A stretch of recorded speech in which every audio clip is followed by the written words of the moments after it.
What is going on, guys? JD from New York here. Thank you so much for stopping by the channel this morning. December 1st. I don't believe it's already December, man. The quicker we get through these holidays, man, the better I will be. Because I fucking hate Christmas. But it is December 1st, 2017, and this right here is the #1 professional wrestling podcast right here on YouTube.com for everything WWE. This is Off the Script, episode 198, part number 1 for your Friday, December 1st, 2017. If you guys are wondering, JD, why are you wearing headsets, or why are you wearing a headset? You don't normally wear a headset on Off the Script. Well, I'm lazy. Because before I actually recorded this, I was recording commentary for a match that you can now view on House of Glory's YouTube and House of Glory's Facebook. Anthony Gangone versus Flip Gordon of Ring of Honor.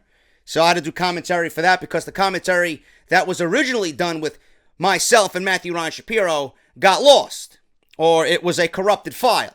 So I had to redo the commentary myself without my partner. So that's why I'm wearing the headset. I had to do it right from the comfort of my own home. So if you guys want to go and check that out, HOG Live on Facebook and House of Glory Wrestling on YouTube.com. I'm just lazy and I don't want to take them off. So I figured, why not? Why not? Everybody's been asking me, JD, what's going on with the Off the Script theme song that Mr. Legionary and the guitar wizard, Tony, of Condition Critical are going to write for you. Well, I seen my brother this Tuesday as I watched most of SmackDown Live with him, and he is affirming me that he's going to push Tony to get him what he needs so that they can go into the studio and record Off the Script's theme song. You guys, you'll be having music on the podcast. I feel like the podcast's naked. I feel like it's naked without any theme music, man. So you guys are going to get the guitar wizardry of Tony and the glorious percussion of Frank from Legionary, my brother. So hopefully, I'm hoping before the end of the year. I'm hoping. Says he's going to push Tony. I know Tony's on tour right now with Condition Critical, and he's got other projects going on with Chaos Sanctuary, and my brother's going to be doing another music video with Tony for another single from Chaos Sanctuary. So I will be showcasing all that stuff for you guys right here on the podcast because it went over very well last time we did it. And I just wanted to fill you guys in on that. Speaking of music, you guys know I love my metal. You guys know I love my music. Recommendation for you, Machine Head has a new album coming out, and I'm a big Rob Flynn fan. I'm a big Machine Head guy. My favorite album from Machine Head is The Blackening. Absolutely fucking classic of the modern era, The Blackening. My favorite song off The Blackening is Halo. Not talking about the video game, I'm talking about the song. So make sure you guys go and check that album out if you have not done so, because a lot of people always ask me for music recommendations. Machine Head, The Blackening is one of the best albums of the modern era. Absolutely awesome. The guitar work and the musicianship is fucking top-notch. Rob Flynn is a genius when he wants to be. Sometimes he's an asshole. But they do have a new single out called Beyond the Pale. And they have a new album coming out in January, around Royal Rumble time at the end of January. And they're actually going to be touring, and they're coming to Times Square in New York City, which I might actually go to if it's not sold out, because I missed Trivium last month. I would love to go see Machine Head live. I've never seen Machine Head live, so we can hopefully get to that show and take some pictures for you guys. But Machine Head Beyond the Pale, it is available on Spotify right now. Very simple, very catchy, very headbanging. Gives you a glimpse of what the album's going to sound like. The production is top-notch, as I always expect from Machine Head and Rob Flynn. But if you guys enjoy that type of thing, Beyond the Pale from Machine Head on Spotify. Just type in Machine Head, and it'll be the first thing that shows up right there on their page. It's been a busy week, man. Monday Night Raw sucked. SmackDown Live sucked. NXT was very good, even though it was a show that did not progress storyline. This Wednesday, they were actually taping new episodes of NXT that are going to run through December. And I urge you guys, I already know the spoilers, so nobody's going to spoil it for me. You guys can have a fucking blast in the comment section if you want. I'm going to say this respectfully.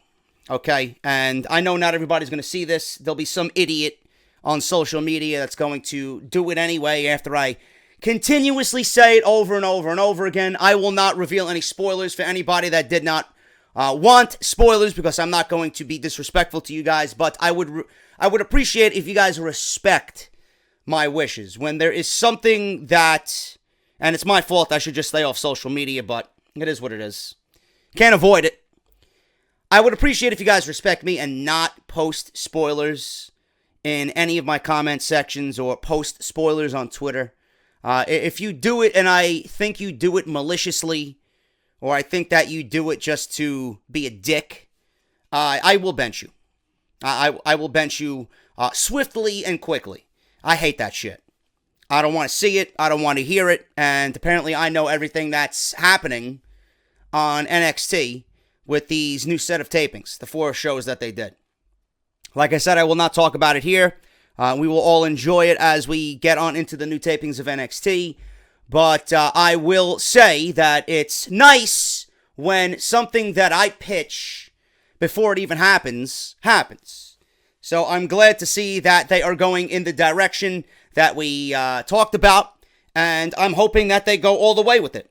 I'm hoping that Aleister Black does not win the NXT Championship right now. I said it before and I'll say it again. I don't think a superstar in NXT needs to win the NXT Championship to be called up to the main roster. I think the storyline right now is about Johnny Gargano. And I'm hoping we get Johnny Gargano versus Tommaso Ciampa with the stakes raised come mid-2018. That's all I'm going to say about that. So I would appreciate you guys do not post spoilers or talk about spoilers on my social media or in my comment section. It's just basic respect, please. I don't want to see it. I don't want to hear it. It's not fair. And, you know, the internet is the internet. There's going to be a bunch of fucking idiots on the internet. And I can't stand the internet sometimes. But I can't stay away. I need Twitter because it directly is a tool that I use for YouTube. So, you know, you guys tweet me. I see everything. Just keep in mind that not everybody wants to see spoilers. People like to genuinely be surprised. But like I said, Raw sucked. SmackDown sucked. NXT was good. I got news today on a wide variety of topics. Apparently there's a rumor going around that Lio Rush is officially released from the WWE. I got news on that. Apparently people are taking what else is new, tweets on social media to the fucking grave. So I got tweets from Lio Rush that have cryptically inclined that he might be done with the WWE. Also, WWE wants to know why you are not watching 205 Live. We'll talk about that. I've talked about this till I'm blue in the face. You want to know why people aren't watching 205 Live? It's the same goddamn reason I've been giving you since the end of the Cruiserweight Classic. We'll go over that as well. The big story of today's video is going to be Brock Lesnar's Royal Rumble opponent might have been revealed. We'll go over that as well. Apparently, it is not Cesaro. It is not Finn Balor. But it's somebody that could be directly involved with the Shield breaking up once again. We'll talk about that today as the main story right here on Off the Script. Also, backstage reaction to WWE Starrcade and report on another first ever for the women's division of WWE. All that today right here on Off the Script. Follow me on Twitter at JD from NY206. We are on our way to 21,000 followers on social media. Hit that subscribe button down below if you are new. Thank you for joining Team JD. If you have already subscribed, I urge you to hit that bell, turn on all notifications so you guys know when I am uploading, and it is daily. So make sure you guys go and do that for me as well. Speaking of my t-shirts, man, barbershopwindow.com/offthescript. Look at those designs, man. Some of the best looking t-shirt designs for any podcast, anywhere. barbershopwindow.com/offthescript. Make sure you guys go and check that out. I got 2 new designs up there, man. The Benched t-shirt. Eat, Sleep, Bench, Repeat. It is a take on Brock Lesnar's Eat, Sleep, Conquer, Repeat t-shirt. So that is on the store right now. And this one is going to become a limited edition t-shirt. This is going to become a limited edition t-shirt. I have the design, so I am going to make this available somewhere else besides Barbershop Window. Do you want to know why? Because I felt I could make this t-shirt look better. Because you want to know, Jinder Mahal is the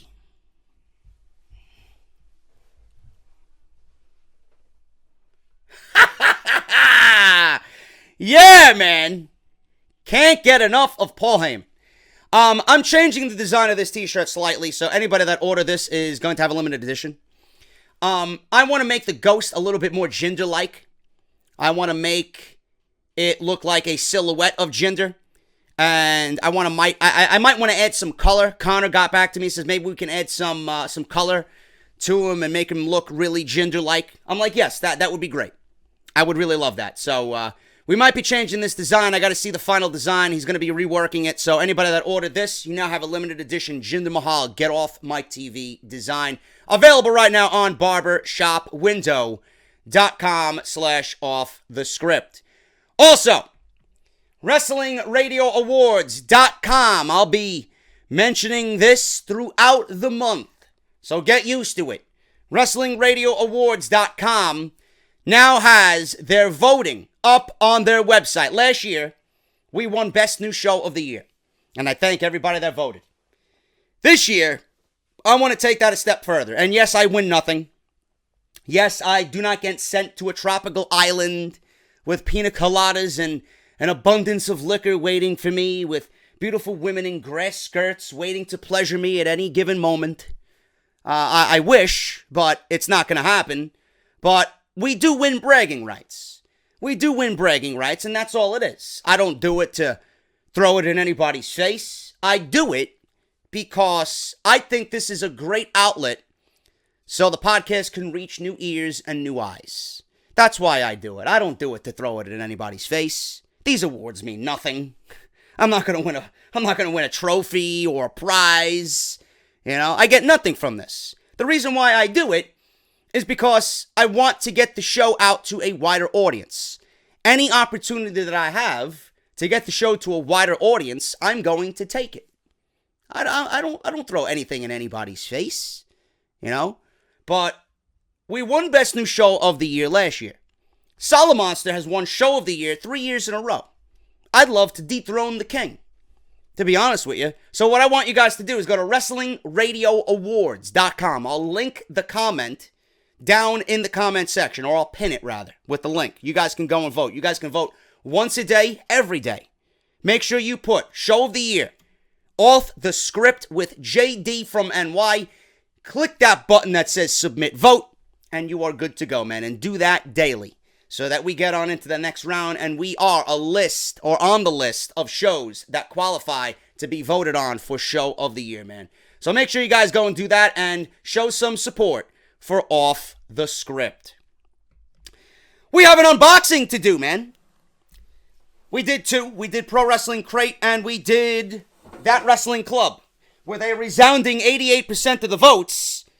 That Wrestling Club won Crate of the Month, as voted on by you guys. I wish Wrestle Crate would send me the box earlier so that we can get all three of them in one video and do one big contest, but they like to get their shit late.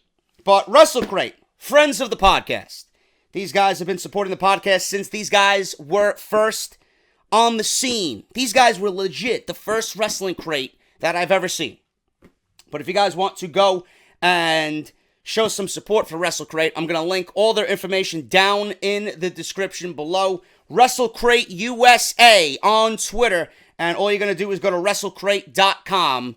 You guys can go there, pick out whatever subscription you want. Use coupon code JDSENTME for 20% off your entire purchase, man. So make sure you guys go and do that. 20% off for everybody listening to Off the Script today. And let's unbox what Wrestle Crate has for the month of November. These guys better bring it, man, because the two crates that we unboxed with Pro Wrestling Crate and That Wrestling Club were beast. Let's see how Wrestle Crate fares against those two monster crates. Oh, I see what I like in here already, man. I don't got him. And I really love this type of stuff, man. You guys know me. Iron Sheik. I got the Iron Sheik Funko Pop. And you know what? I seen this everywhere in Hot Topic, in Spencer's, or wherever else they sell Funko Pop, Toys R Us. I see this and I'm like, it's the Iron Sheik. I don't need him. I don't want him. But the fact that he's in this box makes it a grade A box already, man. I got the Iron Sheik. And in this set, you see Bayley, Jericho, $1 Million Man, and Sasha Banks. I got them all, and now I have the entire set here with the Iron Sheik completed. Speaking of Ted DiBiase, there is a limited or exclusive box, a pairing of the $1 Million Man, Ted DiBiase, and IRS that I definitely want. So I might be looking for that, man. That's my next purchase as far as Funko Pop go. And I know Matt and Nick Jackson have Funko Pop coming out. I am going to be all over that shit, man, when those come out, because you know those are going to go very, very quick. Iron Sheik Funko Pop right here on Off the Script. Wrestle Crate. Good job already, bro. Good job already. What do we have here? T-shirt. Going places. I don't know what this is. I don't know what this has to do with, but it looks like a road map. Where am I going? Where am I going, man? I don't know where this is going. Where is this leading me to? We have the Heels and Faces Going Places t-shirt. Designed by Heels and Faces, heelsandfaces.com, along with Sarah Shockey. This one-of-a-kind treasure map shirt is a must-have for any fan exploring the wild world of professional wrestling. What kind of landmarks they got on here, bro? Why isn't Off the Script on here? Wrestle Crate Point, One Falls, Smarkville. I'd probably end up residing there. Lapel Yeah Beach, Fight Forever Hollow, Heels and Faces World, Parts Unknown, Nathan Lane, Marty and Sarah Love Wrestlingville, Six Star Cove, and Just Some Trees National Park. Whatever, man. I don't know. Whatever. It's a t-shirt. What do we got here, man? A Blu-ray. I got Blu-rays in here now, man. PCW Ultra DVD. Rob Van Dam himself on the cover. Timothy Thatcher versus Joe Graves. Leo Rush, coincidentally, is in the news today, versus Douglas James versus Joey Janela. Hammerstone versus The Oracle. Joey Ryan versus Jeff Cobb, a.k.a. Matanza. Low-Key versus Drago. PCW Tag Team Championship Tournament. War Beast versus Keepers of the Faith. And PCW Heavyweight Championship Tournament match. Willie Mack versus Rob Van Dam. Ooh. I could picture that being a good match, man. I'll probably give this away to a Patreon. I am having Patreon giveaways once a month.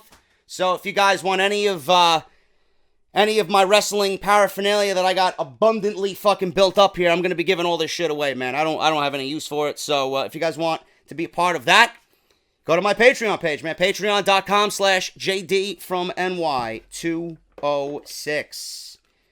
What do we got here, man? MSLW Wrestle Crate exclusive from Lapel Yeah. There you go. A heart that says wrestling.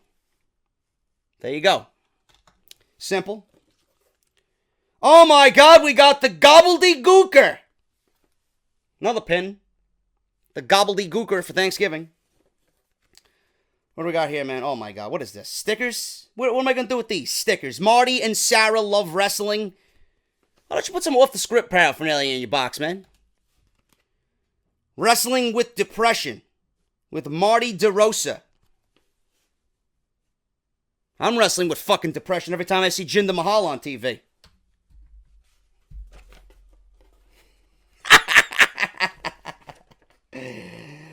Oh my God, man. What else do we got here? Wow, man, this might make the whole fucking crate. This might make the whole crate, man. Bret the Hitman Hart. Look at that, dude. Holy shit. Autograph, excellence of execution. Bret the Hitman Hart. You want to talk about the best autograph of the month? WrestleCrate's got that hands down, bruh. Hands down. Bret the Hitman Hart in WrestleCrate. WrestleCrate.com, man. That's a beautiful fucking picture right there. Bret the Hitman Hart. And that autograph is sick, man. Thank you guys so much for that. WrestleCrate.com. Make sure you guys go and check them out if you want to save some money. JD Sent Me is the coupon code for WrestleCrate.com. Thank you to those guys. Great unboxing as always. Let me know what you guys think about that in the comment section. I'm going to clean this up, and we're going to hear from the General, the Awoken General, which we have news on tomorrow. Why Matt is now awoken almost completely on Monday Night Raw. This is Off the Script. This is Matt Hardy, and I'll see you right back here for more news and rumors right here on Off the Script. Ladies and gentlemen, I am Broken Matt Hardy. This is JD from New York. Actually, delete to JD from New York. I have cleaned this vessel. Make sure to check out his wonderful show, Off the Script. It's absolutely delightful. You guys know how I feel about Brock Lesnar being the WWE Universal Champion. You guys know my feelings on how I think WWE is sabotaging their own product, sabotaging Monday Night Raw, by allowing Brock Lesnar to hold on to a title and wrestle 4 times a year. WWE has this vision in mind that Lesnar walking in as dominant as he could be at WrestleMania with the championship is going to make Roman Reigns look all that much more impressive.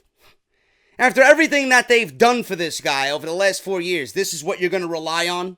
You think this is going to be the moment that gets this guy over the hump and people are going to appreciate him? People are already booing him in the Shield. People are already booing him as Intercontinental Champion. People are going to boo him at WrestleMania, 80,000 strong, knowing that WWE seemingly has forced Roman Reigns down our throats again for a WrestleMania coronation. Now, WWE is doing the same thing with Roman Reigns. They gave nobody a chance to fight for the Universal Championship. Now they're giving nobody a chance to really gain anything with Roman as the Intercontinental Championship. And don't tell me, oh, but JD, the U.S. Open Challenge was great. Roman's going to do the same thing with the IC Championship Open, man.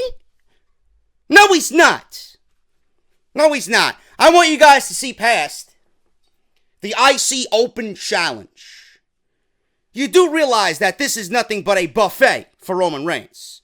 They're going to feed Roman Reigns literally everybody so that he's nice and full, that Lesnar has destroyed everybody on Monday Night Raw, that Roman Reigns has destroyed everybody on Monday Night Raw, and it's going to be a showdown of 2 colossal beasts, the Universal Champion versus the IC Champion, at WrestleMania in a champion versus champion match. WWE thinks that they're going to recreate Hogan and Warrior from WrestleMania 6 in the Sky Dome.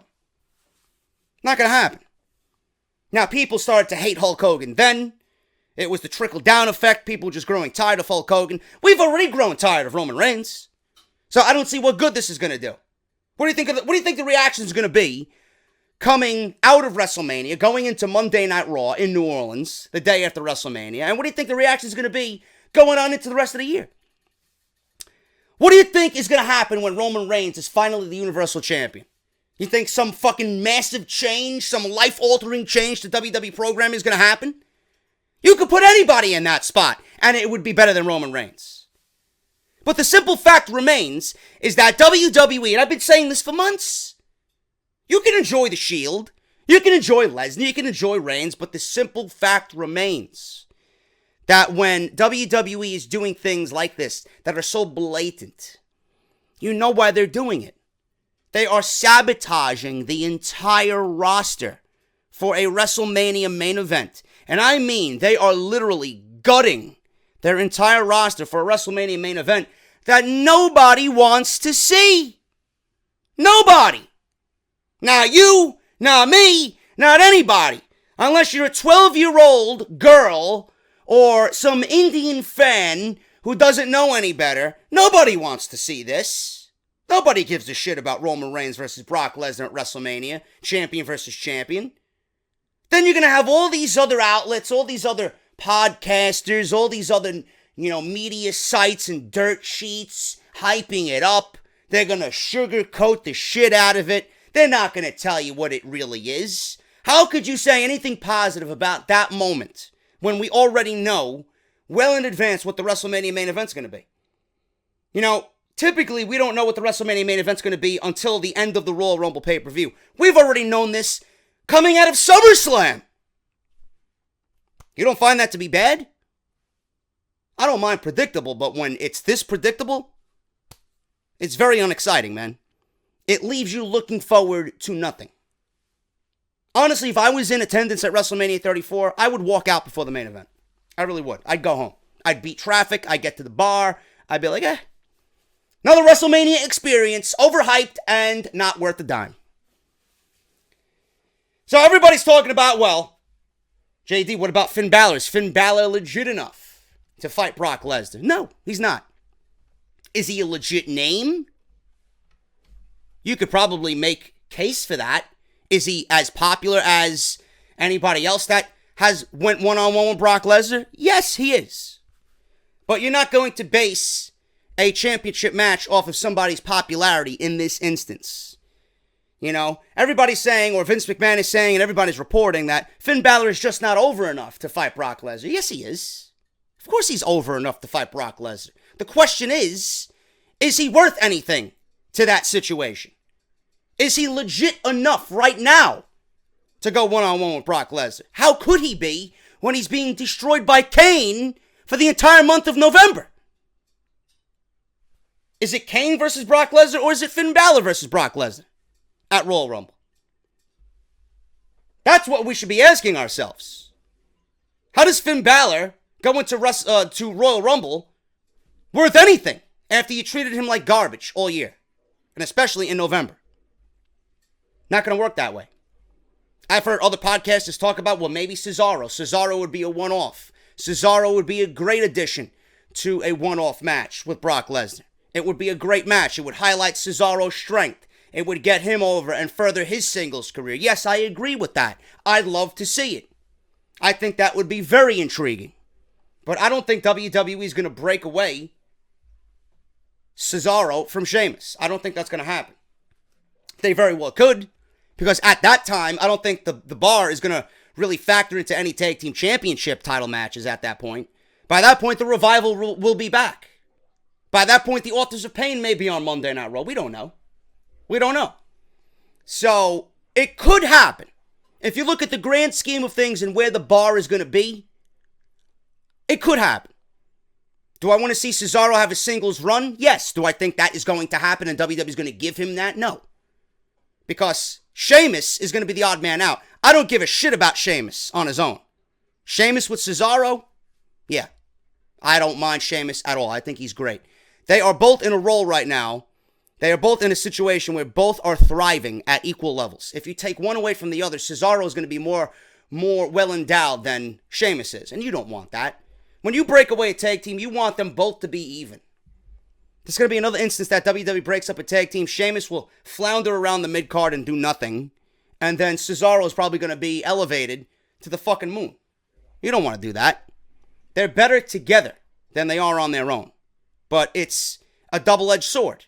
Do you keep them doing what they're doing now, which is the best work of their entire WWE run? Or do you break them away and have one suffer mid-card purgatory and then the other possibly achieve heights that he deserves to get?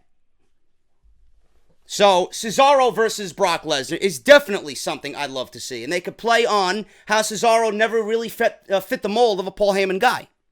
Why that failed, And how you get to that point, I've heard Battle Royal, I've heard multi-man match of some sort, whatever the case may be. Whatever the case may be. I know Solid Monster mentioned just have an open invitational Battle Royal. Brock Lesnar has destroyed everybody on Monday Night Raw. He's got no legit competition for the Royal Rumble. He wants to defend the title before we get to WrestleMania, just to show how dominant of a beast he is. Have an open invitational, Universal Championship #1 contender Battle Royal. Cesaro would win that, according to him. That's how you get there. I'm going to take that, and I am going to just add to that something else. I'm going to add another situation to that, because today, Brock Lesnar's Royal Rumble opponent might have been potentially revealed. Now, take this with a grain of salt. I'm not saying this is legit.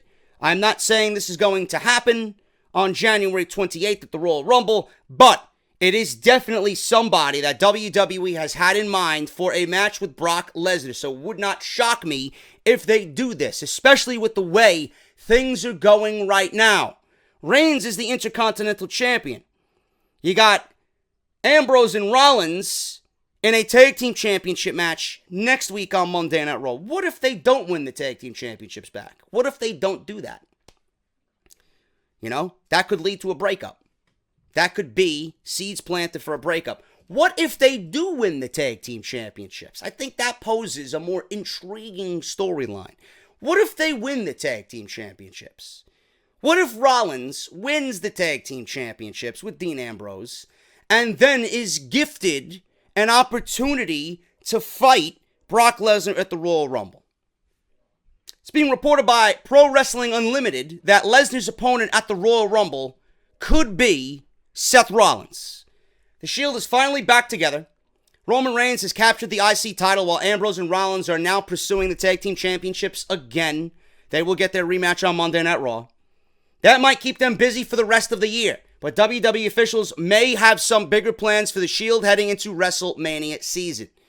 Now, since the Shield are being pushed strongly as a unit, WWE officials may be planning a title shot for each Shield member heading into WrestleMania 34. Rollins is expected to receive a title shot at the Royal Rumble. On paper, Dean Ambrose could receive a title shot at the Elimination Chamber. The WWE Universe knows the end game will be Roman Reigns defeating Brock Lesnar on the grandest stage of them all, but it seems WWE officials want Lesnar to face all three members of the Shield until he gets to Roman to ultimately lose. I don't like that at all. Rollins and Lesnar poses a very intriguing match. We know what Rollins can do. Obviously, Rollins is very AJ Styles-esque. He can have a similar match that AJ Styles had with Brock Lesnar.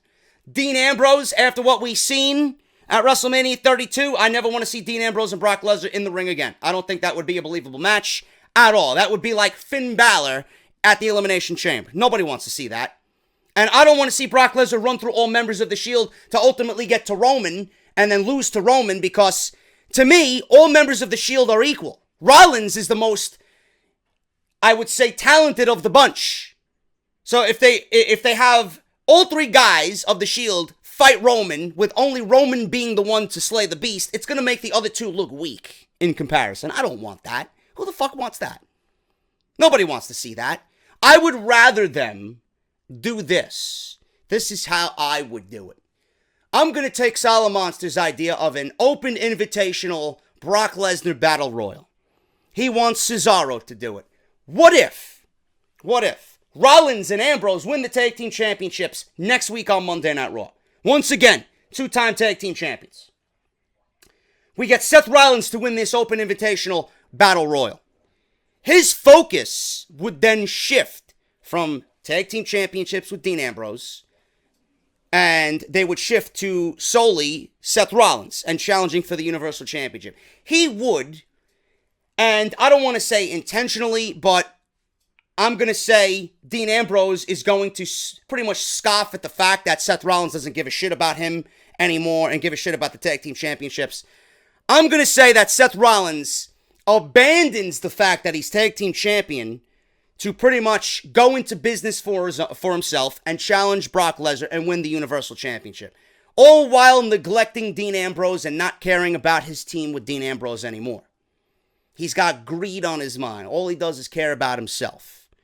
So at that point, I would use that as the groundwork. I would use that as the foundation of Ambrose turning on Rollins, because Rollins has neglected Ambrose and all he cares about is himself. Dean Ambrose is going to take offense to that. Listen, we're brothers. You're doing the same shit again that you did 3 years ago. It's all about you. You went into business for yourself. So Dean Ambrose is going to see this recurring again. He's going to have flashbacks of Rollins doing him dirty again and stabbing him in the back. But this time, Rollins is saying, no, it's not like that.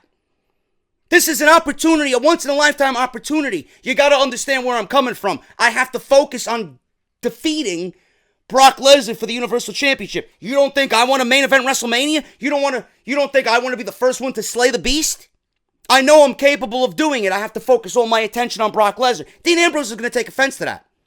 So at the Royal Rumble, Ambrose is going to stab Rollins in the back. He's going to do what Rollins did to him 3 years ago, but this time it's going to be executed by Dean Ambrose, abandoning the Shield, abandoning Rollins, and abandoning the Tag Team Championships. Making the Tag Team Championships vacant. You can have an open invitational tournament, whatever. You got 4 teams on Monday Night Raw. Have a fucking mini tournament on Monday Night Raw for the Tag Team Championships. At that point, you'll have the Revival, the Club, you'll have the Bar, you got the Authors of Pain, whatever. You guys can do that. That's the way I do it. I would use Brock Lesnar versus Seth Rollins as a way to turn Dean Ambrose heel. I would not use Seth Rollins as a way to feed Brock Lesnar Seth Rollins, and then Dean Ambrose gets a shot, and then by the time Roman Reigns gets to Brock Lesnar, he's the only one to defeat the Beast. It's going to make everybody look bad in comparison. That's the way I do it. So I'm taking Solid Monster's idea of an open invitational battle royal for a number 1 contendership for the Universal Championship. Instead of Cesaro, I would use that to have Rollins win it and use that as a catalyst to turn Dean Ambrose heel in the process. Having Ambrose have a much-needed heel turn while Rollins and Ambrose build towards a match at WrestleMania, which I think is the best for both men. That's what I would do. That's my fantasy booking with that. Now, it's been some time since Seth Rollins has received the title shot. WWE officials bringing him back into the Universal title picture would rekindle his feud with Lesnar and bring the Shield to the top of the card for all 3 during one of the biggest pay-per-views of the year. Unless creative plans change, Rollins should be the one to be Lesnar's opponent at the Royal Rumble, but what comes afterward is much more interesting. One of the biggest talking points currently in WWE is who Brock Lesnar will face at the Royal Rumble. A few weeks ago, it was strongly believed to be Finn Balor.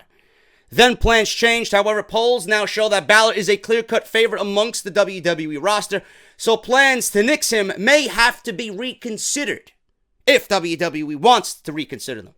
The question may have some clear answers based on recent announcements made on WWE.com.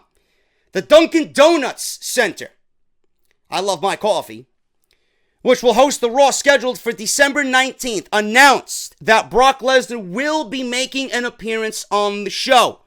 For Raw, their next pay-per-view is not until the Elimination Chamber on February 25th, 2018. We will not see another pay-per-view for Monday Night Raw until Raw is represented at the Royal Rumble. That is scheduled on January 28th, 2018. Since WWE is very intentional with Brock Lesnar appearances, this could be a strong indication that fans will know who WWE is grooming for the next challenge for Brock Lesnar. That is taking place in Providence, Rhode Island. So, I don't know what that means. Lesnar will be on Monday Night Raw on December 19th.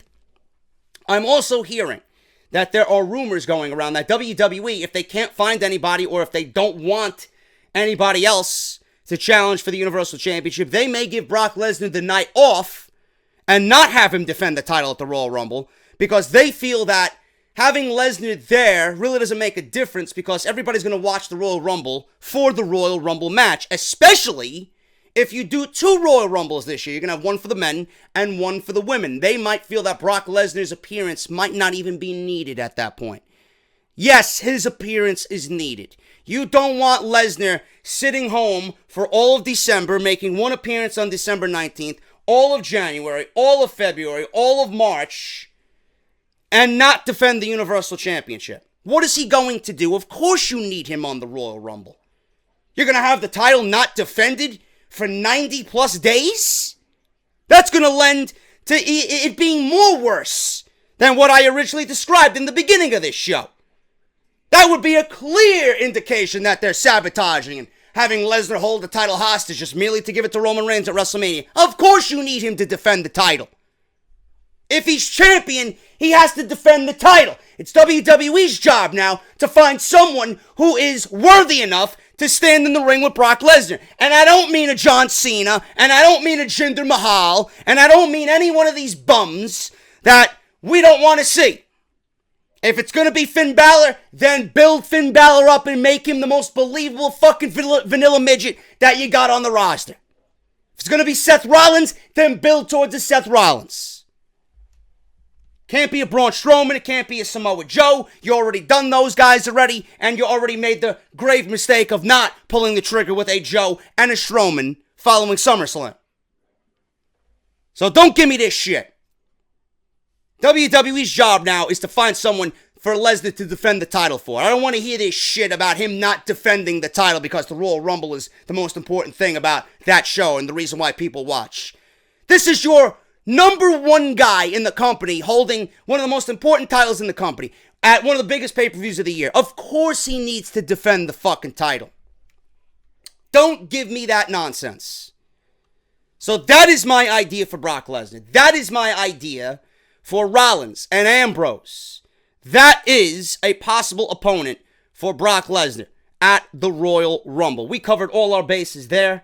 Let me know what you guys think about that. Lesnar versus Rollins used as a catalyst to turn Dean Ambrose heel at the Royal Rumble. Lio Rush officially released from the WWE. Is this true?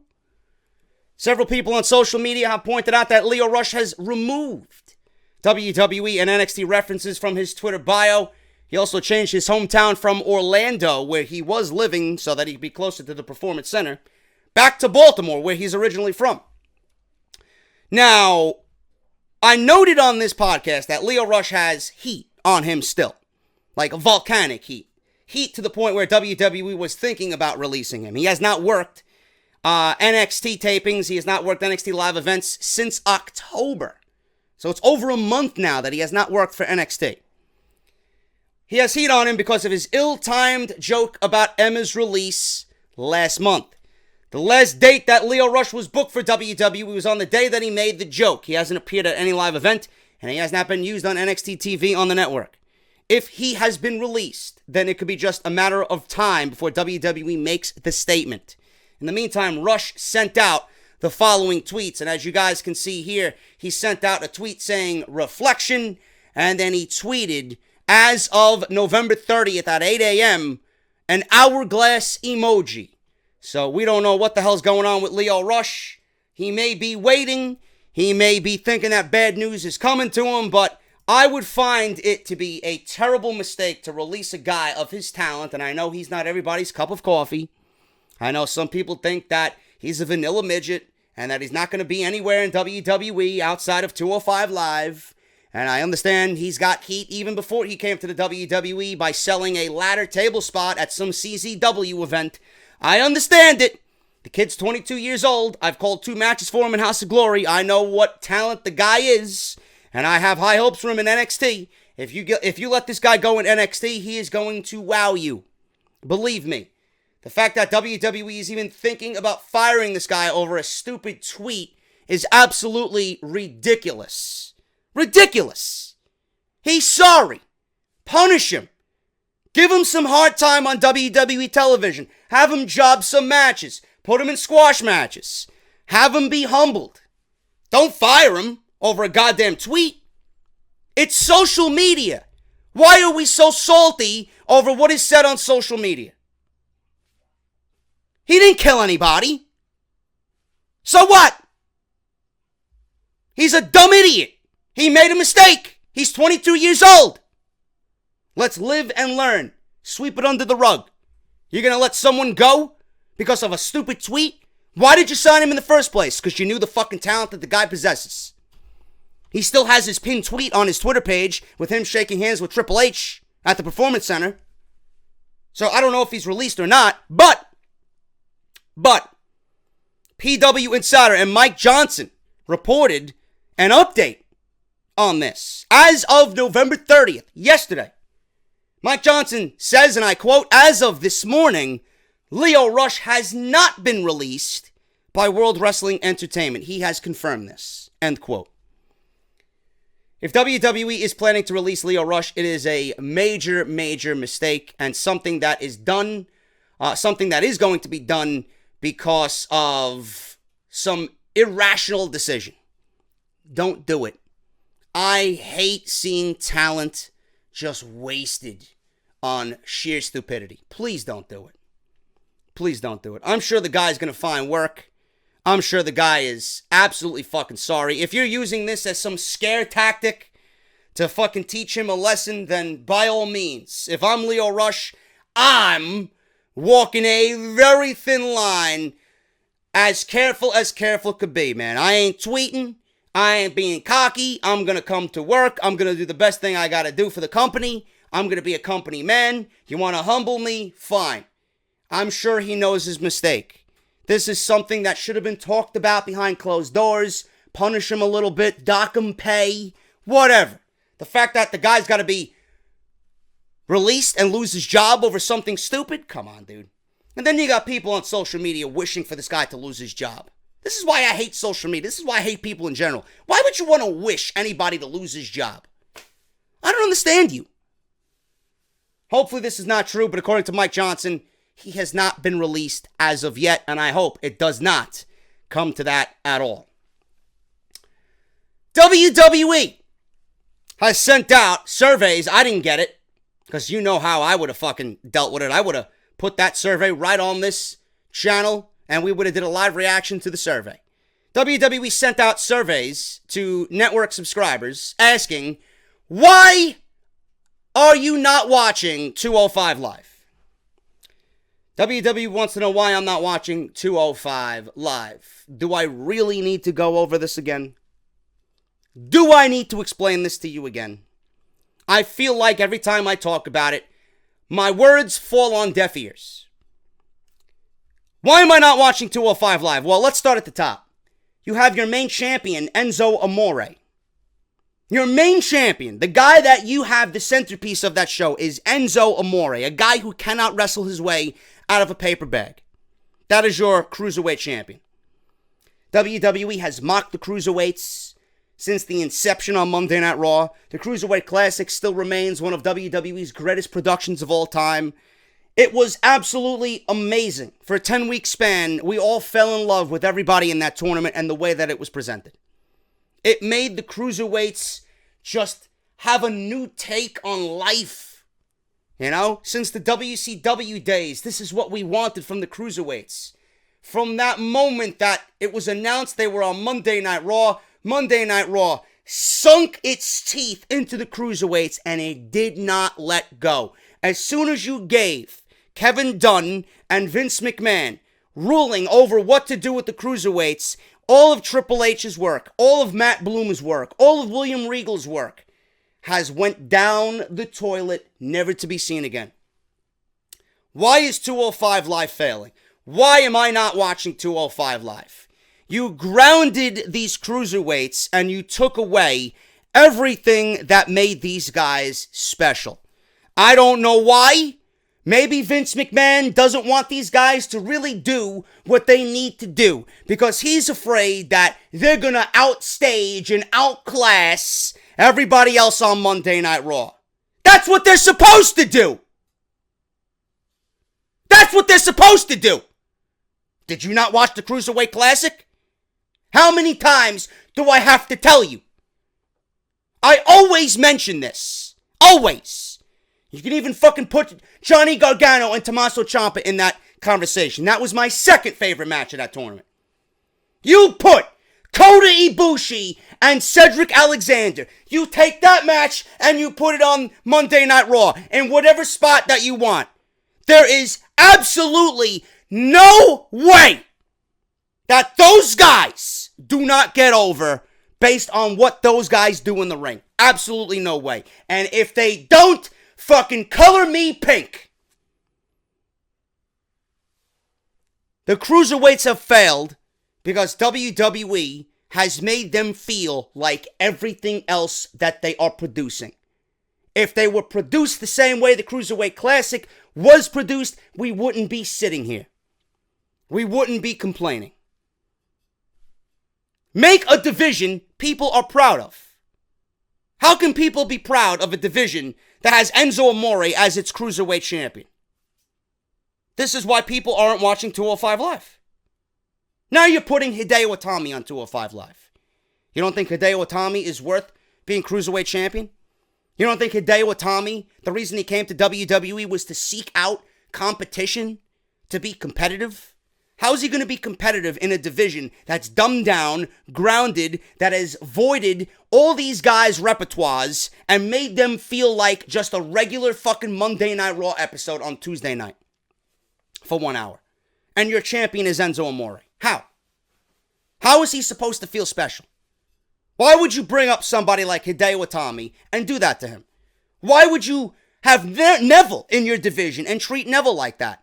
Now there's rumblings of WWE wanting to bring in Ricochet and put him on 205 Live. This is what you're going to do for 205 Live?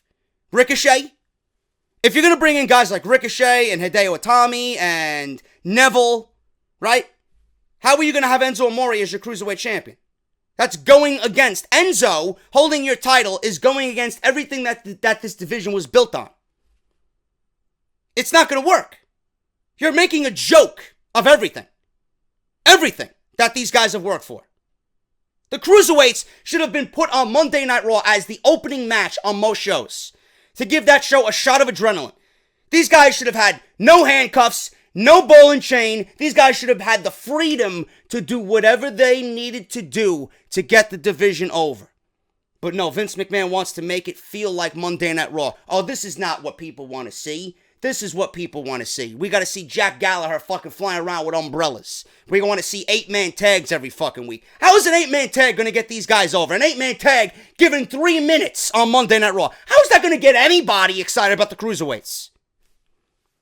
This is why I said you put Cedric Alexander and Kota Ibushi in the main event of Monday Night Raw for the Cruiserweight Championship. You tell me that that's not going to get that division over?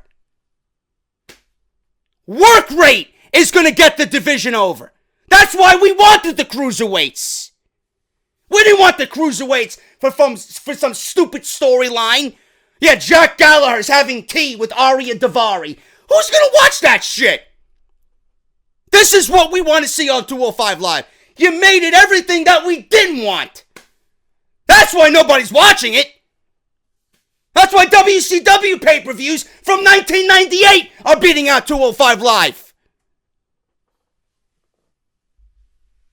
Why isn't people watching 205 Live? There you go. Do I need to tell you anything else? Holy shit. It's not rocket science. Why aren't people watching 205 Live? Why don't you ask Vince McMahon? Cruiserweights are dead because they killed him before they even took off. 205 Live should end up being fucking canceled. Seriously. It should be canceled. It should not even be a show. I don't give a shit if you watch the show. I don't give a shit if you like the show. It should not even be a show. There should be no weight limit. The weight limit is absolutely ridiculous.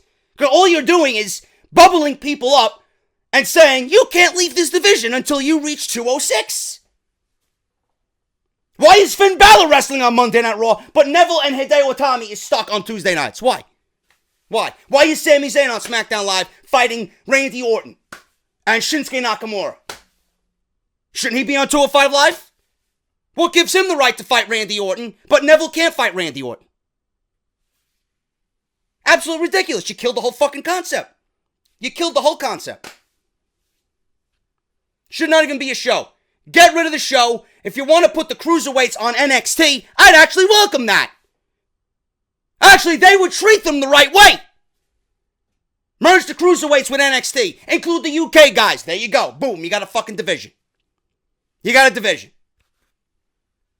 Absolutely ridiculous. Why aren't people watching 205 Live? Why don't you ask Kevin Dunn why they're not watching 205 Live?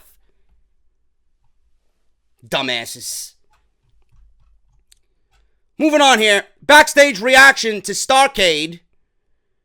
Another thing WWE messed up on, but I'm hearing that they did film for a video or a show or a package of sorts that will be appearing on WWE Network. So I'm hoping that is the case.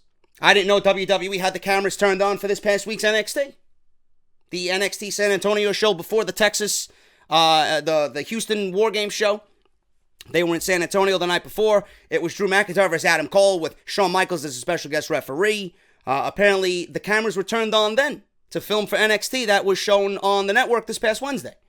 So they did the same thing, I'm hearing, for Starrcade. Now, WWE brought back Starrcade for a live event in Greensboro, North Carolina on Saturday night. Several legends of the past appeared, including Ric Flair, Arn Anderson, who gave a spinebuster, very good-looking spinebuster to Dolph Ziggler, the Rock and Roll Express. The event featured 2 steel cage matches, Natalya versus Charlotte and AJ Styles versus,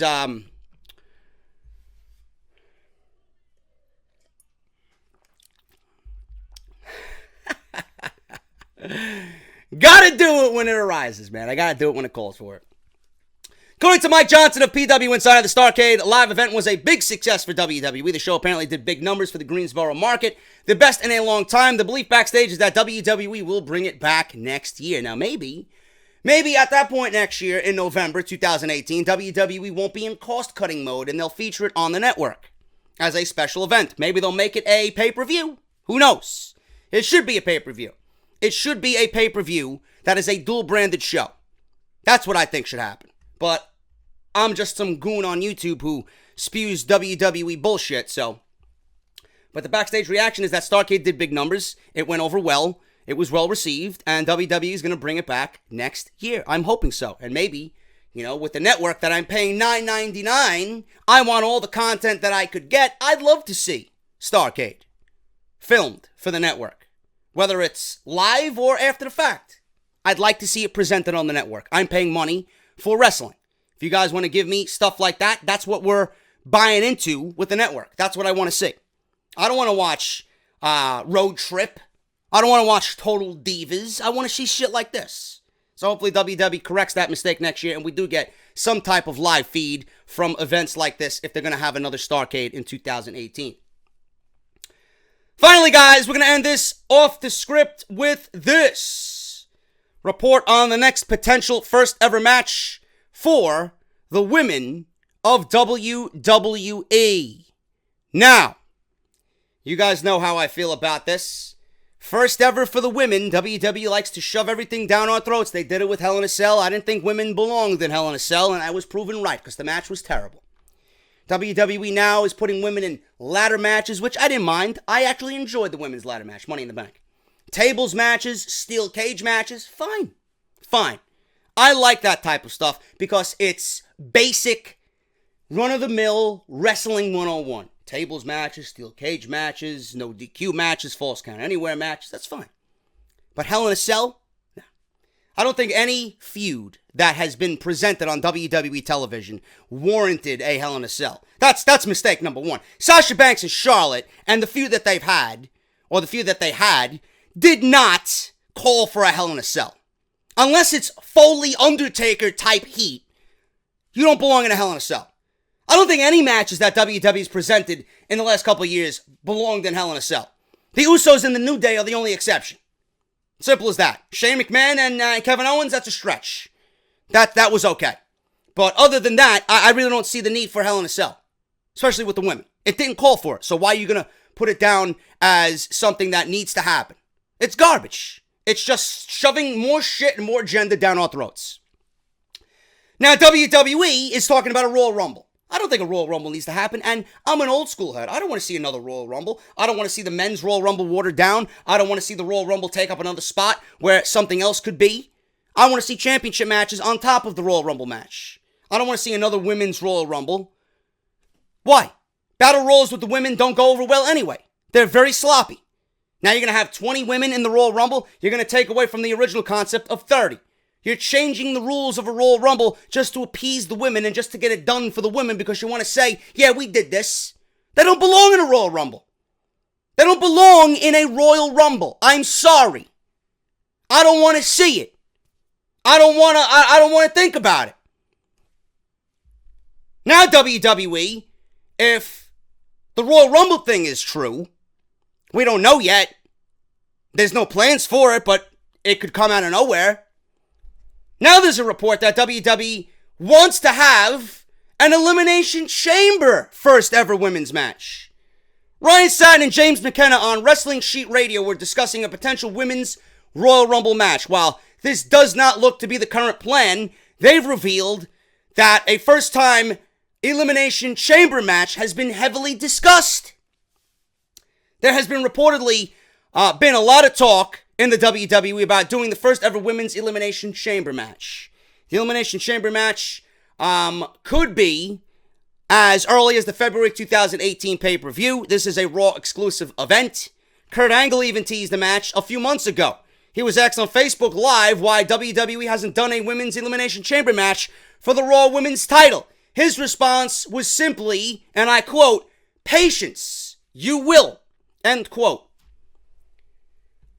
I would be more okay with an Elimination Chamber match than a Royal Rumble match. But then it's just going to be, the same thing as my opinion on the Hell in a Cell. You're doing it just because. You're doing it just because. If WWE is going to use that to figure out who's going to be the number one contender for the Raw Women's Championship, then fine. Then you don't need the Royal Rumble. You don't need the Royal Rumble. One is fine. You don't need both. So, am I going to complain if we see it? No. Not going to complain if we see it. I'd much rather see this than a Royal Rumble match for the women. I'm just going to take this and think about, well, Money in the Bank wasn't bad. This might not be as bad either. But then the notion of, the Elimination Chamber match isn't really all that forgiving with the men. People get hurt. It's fun when we see a Bray Wyatt and an AJ Styles and a John Cena bumping all over the steel inside the Elimination Chamber and climbing the cage doing high-risk moves. Are the women going to utilize the Elimination Chamber like the men are? Are the women going to walk out in one piece from the Elimination Chamber? If you're not going to utilize the chamber the way the chamber should be utilized, then maybe the women shouldn't be in there. That's another thing you got to take into consideration. They did okay with the ladders, but a ladder is not a full-on Elimination Chamber. I don't mind seeing it, but that's my first question. Is anybody going to walk out alive? Can you imagine a 105-pound Carmella banging around inside an Elimination Chamber?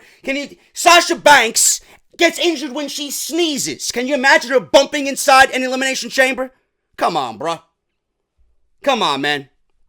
Absolutely ridiculous.